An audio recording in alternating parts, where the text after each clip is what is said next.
The novel Normal People, which was first published in 2018, is the second book of Irish author Sally Rooney.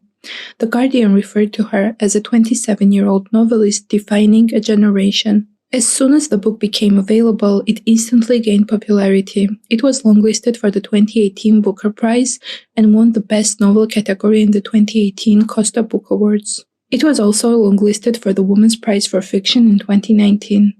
A TV series based on the novel premiered on BBC Three and Hulu in 2020. The protagonists of the novel, Marianne and Connell, are teenagers who attend the same secondary school in County Sligo, in northwestern Ireland, and later move to Dublin as students of Trinity College. The story is built around their complex on and off relationship and its development throughout the time. Rooney describes them as the two people who, over the course of several years, apparently could not leave one another alone. One could easily say this book is about formative years, simply coming of age or romantic fiction.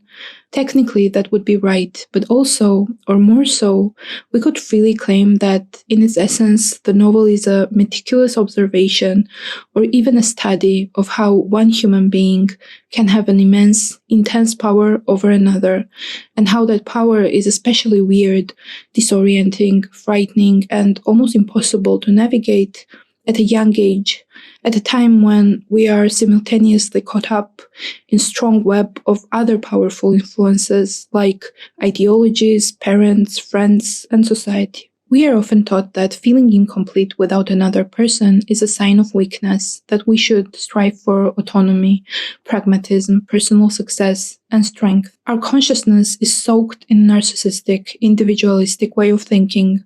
But as soon as we face the slightest crisis, everything seems to crumble because we realize how badly we need others and how strongly we are influenced by them. Not only are we not independent, but we are in fact dependent on one another for everything, on both the personal and systemic level.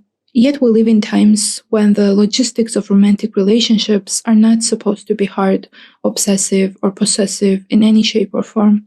So the power that we might feel others have on us, or that we have on them, becomes terrifying.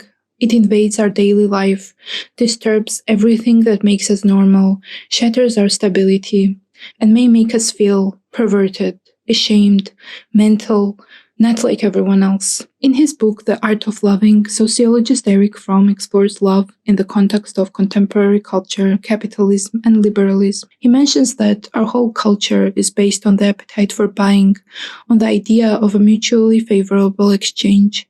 He claims that modern man's happiness consists in the thrill of looking at the shop windows and buying all that he can afford to buy.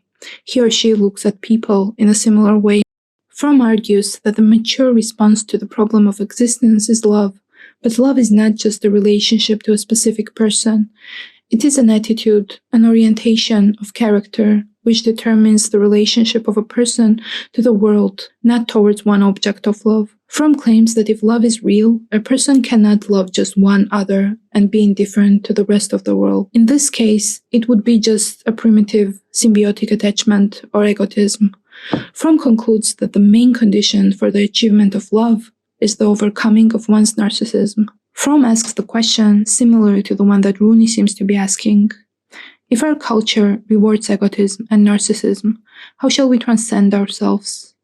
If our culture is alienating, how shall we fully grasp and have courage for intimacy, human closeness, love, and passion in all its shades? While reading the novel, it almost feels like the author randomly zooms into the lives of ordinary, normal people.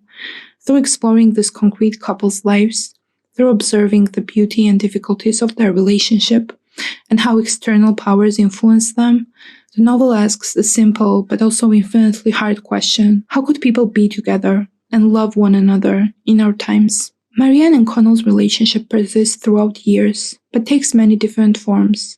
In school, due to the fear of losing popularity and being disapproved of, Connell is embarrassed to tell his friends about Marianne. She is considered a loner, an outsider, and Connell seems to be extremely sensitive to what other people think of him, and therefore terrified of judgment. Marianne, on the other hand, is much more mature. Although, like everyone, she is bothered by other people's perception, she is not completely defined and paralyzed by them. It seems like her defense mechanism is to instantly reject people who reject her, but as a young woman she is even more despised because of it. The general expectation of society is for a woman to want to please others. A young woman who seems to be rebelling against societal norms is unnatural, almost threatening. Even her mother believes that Marianne lacks warmth, by which she means the ability to beg for love from people who hate her. As Connell and Marianne continue to meet in secret, their relationship deepens. Marianne seems quite understanding about Connell's low self-esteem and fear of confessing to his friends, but the situation becomes more complex as they naturally reach the point where hiding feels absurd, and Connell has to choose something concrete. Even if Connell likes meeting Marianne in secret and seems to be falling in love with her, even if being alone with her feels like opening a door away from normal life and then closing it behind him, even if their relationship reaches the point of absolute trust and a desire for total communication, a sense that everything unsaid is an unwelcome interruption, the fear of social disapproval still often overweights his feelings. After telling Marianne he loves her right before the prom night, he still gets scared at the last moment and invites a popular girl among his friend group instead of Marianne. But the reason Connell is scared is not only his friend's judgment, but also a general fear of being truly close to someone, letting someone know you, feeling power over someone, and letting them have power over you. His attraction for her feels as terrifying as an oncoming train, so in panic, he throws her under it. Later, they meet at Trinity College, away from their hometown, as students, after not having spoken to each other since summer. Their roles are almost reversed. In the context of the elitist university, social class starts to play a huge role and determines their group of friends. Marianne comes from an upper-middle-class family, so she fits in quite easily, unlike Connell. Even if Marianne could simply ignore him and act like she doesn't even know him, exactly like Connell behaved with her in school, she helps him make friends and overcome his social anxiety instead. But even during the college years, Connell is never fully freed from fearing his own feelings and the power he has over Marianne. Every time they reach the point of stability, Connell seems to sabotage it. They go from living together as a couple to being friends and having relationships with other people and back again, in short periods of time. The only thing that stays constant between them is their desire to stay in touch, to be part of each other's lives. In relationships with other people, both of them seem to struggle. They're unable to reach the same intensity of feelings for other people as with each other. By the end of the studies, when they seem to be closer and more secure in their relationship than ever, Connell tells Marianne about being admitted to a creative writing program in New York and being unsure about going if she can't follow him. Despite the fact that Connell means so much to Marianne, in the end, she still lets him go. And most importantly, it seems like she has the ability to let him go solely because being loved by Connell and experiencing a relationship where she is valued and loved became healing for her and gave her a deeper, more confident sense of who she is and what she wants.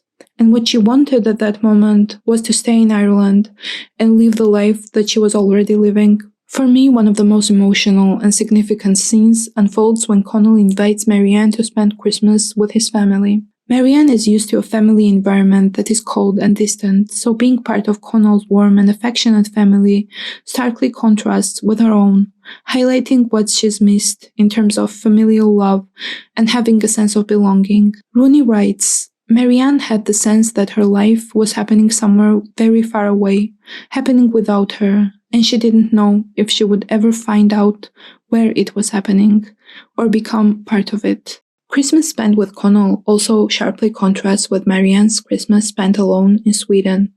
However, the bottom line is, by spending Christmas with Connell and his family, Marianne heals the part of herself that struggles to belong. And healing that part is something permanent, something that cannot be taken away from her if she loses Connell. It's just the healing feeling of seeing and realizing that another kind of world and family and love is possible. And sometimes simply knowing that it's possible, experiencing that it's possible, changes everything. Both the TV show and the book beg the questions like, what kind of people would they have been if they had never lived together? If they had never known each other, what kind of lives would they have led? Would Connell have ever discovered his passion for writing if Marianne had not encouraged him to apply for English? Would he ever have dared to believe in his talent if Marianne had not seen it and believed in him first?